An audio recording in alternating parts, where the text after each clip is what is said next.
Einer der größten Rockstars aus den USA sitzt jetzt neben mir. Man kennt ihn als Bassist von Mötley Crüe, aber die Geschichte ist vorbei. Das letzte Konzert ist gespielt und jetzt startet er durch mit SiXX A.M. Bei mir ist Nikki Sixx. Hi. How you doing? Good. How are you? Fine? Doing great. Great. Thanks for being here. What is your favorite time getting up in the morning? I'm on the road. I'm not a morning person because by the time we get off stage and you kind of wind down, you end up going to bed about 2:30 or 3. At home, I'm really a morning person. Really? Like The 7 early o'clock bird? in the morning. I like wow. to get up. I like to play my bass, drink coffee, write, do the stuff that gets me kind of juiced for the day. Yeah. So not 6 a.m. That's not your time, really. That's not my time not right now, no. Today you're in Hamburg and northern Germany. Do you ever get to know the cities a bit you're playing in? I have times where I get to know them, mostly when I am on tour and I end a tour and I stay in the country. That's usually the best way it is. It's hard. We got in, yesterday we got in late, like 4 or 5 o'clock, and it was our only day off. We'd just done 3 shows in a row, and then we're going into another long run of drives and shows. So it was one of those days where I was like, I've been to Hamburg, I've enjoyed the meals, I've enjoyed the people, and I was like, I think today I'm just going to stay in bed, and watch the news, which is depressing, especially coming out of America, and a lot of other stuff that's going on with terrorism and the struggle that everybody's going through. What do you say to the election? You have to be up to speed on what's going on our planet, as an artist. Is that a message you're going to spread now with 6 a.m.? I mean, we're not a political band by any stretch of the means, but we are a reflective band, and we do feel a responsibility when we're writing to write about a lot of stuff, stuff that's going on internally and externally. And, back in America, it's a very volatile time, and it's a bit embarrassing, to be honest with you, mostly coming from one side, but in general, our belief is that you have the right and you have the responsibility to stand up and rise up, which is what the song Rise is about, and force a change. When it becomes so stressful to young people that they say they're not going to vote, they don't care anymore, they become apathetic, it's a scary time. What do you say to the election? What's your favorite? Listen, I think it's a really uncomfortable time. I personally don't. My opinion is anybody else's opinion. With politics and religion, if you say something, people get. Oh yeah, they nail it down on it. Very well, and it's okay. My concern is that somebody like Donald Trump could put our country, America, at war, and that is not the answer for anything. We have allies. We've supported each other over the years. Different countries have had each other's backs financially, politically and military-wise. I don't want to become the only country that's on an island by itself, and everybody goes, we don't want anything to do because your leader's crazy. With that being said, if anybody out there believes the same as I do, obviously this is German fans, so they can't vote in America, But I'm just in general, say something, stand up, say something, go vote against, or if you believe I'm wrong, vote for. Yeah. You're in Hamburg, and this show, you're the headliner. The former concerts were more your supporter act and stuff. How is it to be the headliner? Well, it's cool. We do these. We do different things. We play festivals or direct support, and we'll be in arenas and we'll be in festivals with 100,000, 65,000 people. And I think we're a really good band, and we have really good songs, but we are new to a lot of people. So we have to go out there and we earn it, and we like that. And then we do these things called hit and runs. We might even do one tonight. You never know when we're going to do one. All right. We're waiting for you then. And it's acoustic. We play acoustic outside, unannounced. We'll literally tweet it from our 6 a.m. Twitter account, hit and run. And people will know, like, it'll say Hamburg out by the buses or something, or on the sidewalk in front of blank cafe. And we'll just show up and play acoustically for our fans. we've played to 30 people in the rain, we played to 1,000 people before, so that's a lot of fun. And these smaller gigs like this, we call them prayer sessions. We'll play like almost 2 hours. We'll play obscure tracks. They're very small. It's hard to get into these. And in some cities, we'll play, like in Philadelphia, we played a festival. I think it was 45,000 people, drove across the river to New Jersey. We played a hit and run in a really tiny place, and then afterwards, the same night, we played a prayer session. Afterwards, we played a hit and run. So we played 3 concerts in one day. Sometimes Are you not exhausted afterwards? Well, we got a lot of energy. The band has a lot of energy, and we really love what we do, and we love our fans, and we also feel like we're making up for lost time. You know, we played a festival in San Antonio, and the same day took a jet and went to Dallas, played in Dallas, and the same day took a jet and went to Paris and played acoustically on radio. Oh, wow. Yeah. That's cool. I mean, is it a relief for you to observe this new energy in the band? I mean, you've been in this other band for 30 years. Sure. Is that what is so exciting about SiXX A.M? Well, I mean, listen, every band's different. You know, if me and you started a band, we would have a different energy and a different way of approaching subject matter and musical and you know, interpretation of what the song is. Like, you know, I could write a song like Kickstart My Heart by Mötley Crüe and show it to you, and it might end up sounding like not even like that kind of a song. It might be the same song, but it might be an acoustic version, or it might be a piano version, or it might be a jazz version, or an electronic music version. So as a songwriter, you write music. Your chemistry with who you're with just dictates what the song sounds like. All right. I mean, you're really good friends, James and DJ and you. I mean, you can see that every time you show up. It's like really great to see. I really enjoy that. Thank you. And what is so special about this friendship, or what does friendship mean to you? Well, I mean, you know, it's an interesting time in the music business. We have a lot of people that will just say, came from a time when it was like slugging it out and it was album sales, and now they're sitting at the top and they're making statements about there's no more rock and roll, there's no more industry. And you realize that, you know, for them that is their truth. But the bands that are coming up right now, it's about streaming, it's about cross promotion, it's about plugging in with art and different ways of expressing themselves and playing for people. And so you say, well, you're doing the same job, you're doing it a different way. It doesn't mean that music is dead or the industry is dead, and everything's shifting to streaming. And some countries are more advanced than others.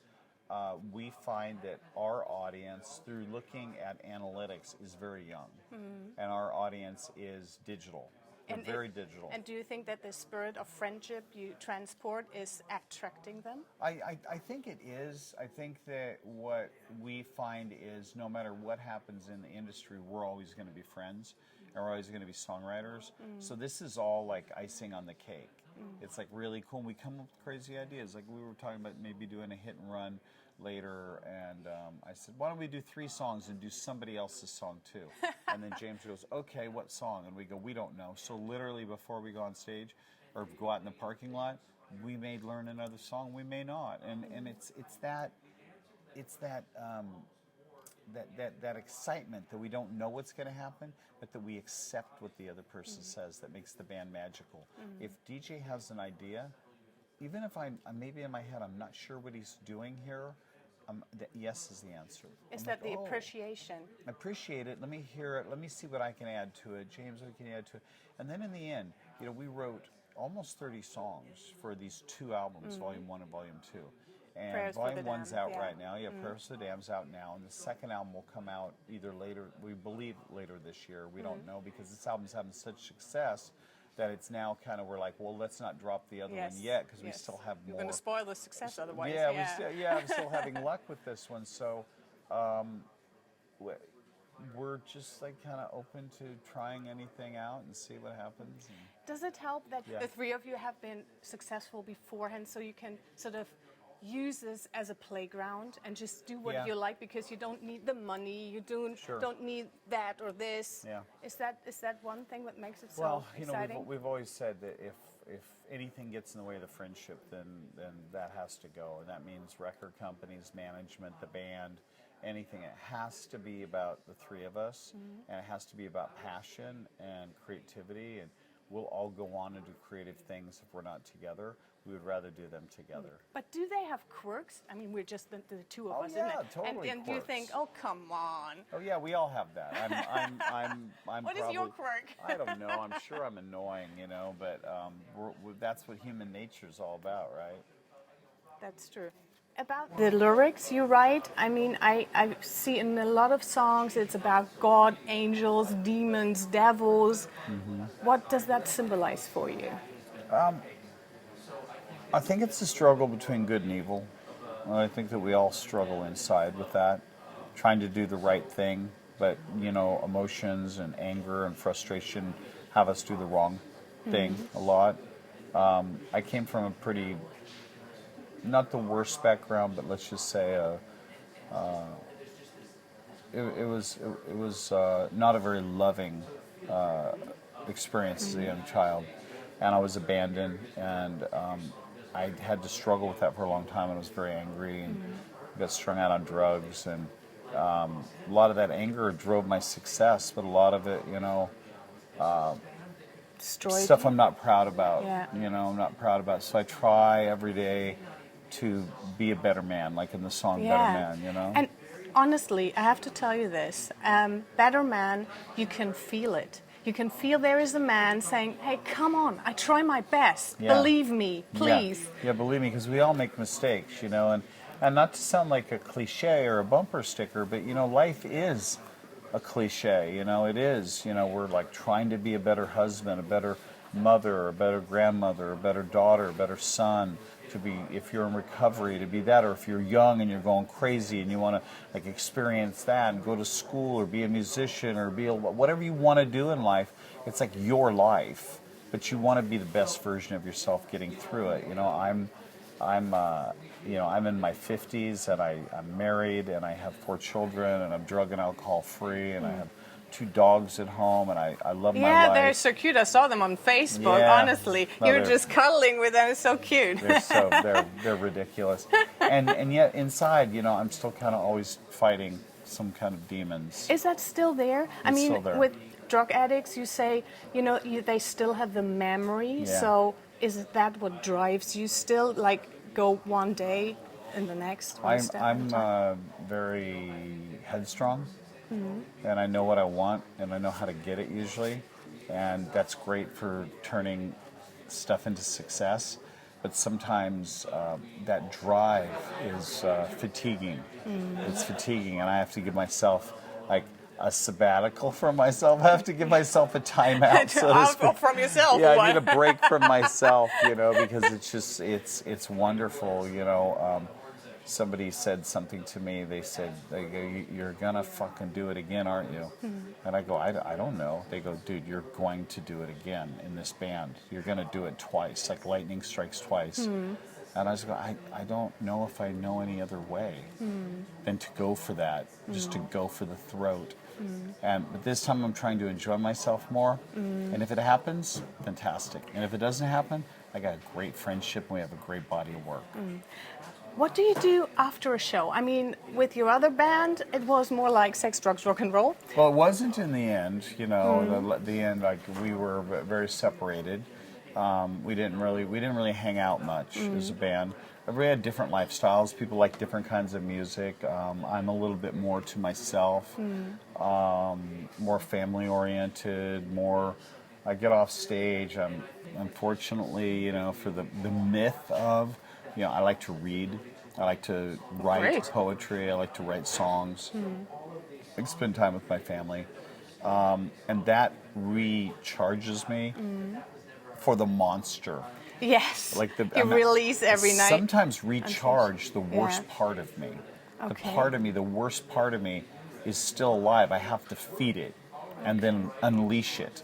And at the end of a tour, I'm pretty exhausted because it's like a fight between good and evil the whole time. All right. And Okay. it's something I don't know if I'll ever cure, and I may not want to. I may just always want to be a little bit traumatized, to be honest with Crazy? you.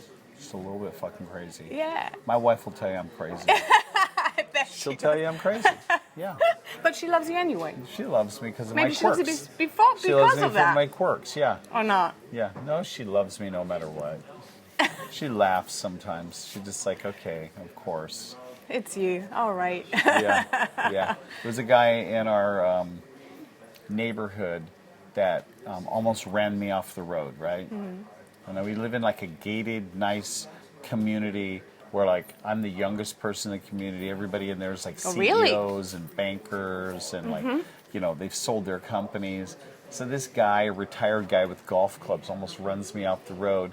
I was on my phone. I pulled kind of over to say I'm going to be home in a second. The guy almost runs me off the road. But what I do?